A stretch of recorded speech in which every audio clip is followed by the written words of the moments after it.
మహబూబాబాద్ జిల్లా కలెక్టరేట్ ఎదుట గ్రామ పంచాయతీ కార్మికులు ధర్నాకు దిగారు. గ్రామ పంచాయతీ కార్మికుల ఉద్యోగాలను క్రమబద్దీకరించాలని, జీవో నంబర్ 51 ని రద్దు చేయాలంటూ డిమాండ్ చేశారు. ప్రభుత్వానికి వ్యతిరేక నినాదాలతో కలెక్టరేట్ ప్రాంతాన్ని హోరెత్తించారు.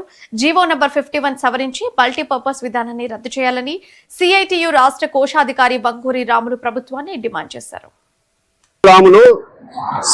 రాష్ట్ర కోశాధికారి ఈరోజు గ్రామ పంచాయతీ కార్మికులు రాష్ట్ర వ్యాప్తంగా అన్ని కలెక్టరేట్ల దగ్గర ధర్నాలు చేస్తున్నారు. రాష్ట్రంలో ఉన్నటువంటి గ్రామ పంచాయతీలలో సుమారు 60,000 మంది పైగా గ్రామ పంచాయతీలు కార్మికులు పనిచేస్తున్నారు. వీళ్ళు ప్రధానంగా రోడ్లు ఊడ్చటం, మురికాలువలు తీయటం, వీధి లైట్లు వేయటం, మంచినీళ్లు పెట్టడం తదితర గ్రామ పంచాయతీ వీధులన్నీ కూడా నిర్వహిస్తున్నారు.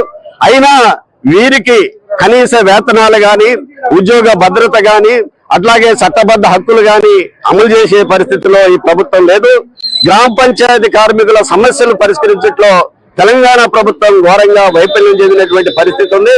అందుకనే రాబోయే బడ్జెట్ సమావేశాల్లో గ్రామ పంచాయతీ కార్మికులకి గ్రీన్ లైన్ లో వేతనాలు చెల్లించేటట్టుగా నిర్ణయం చేయాలని, కనీస వేతనాల అమలు కోసం అట్లాగే పెండింగ్ లో ఉన్నటువంటి వేతనాలను వెంటనే చెల్లించాలని డిమాండ్ చేస్తున్నాం.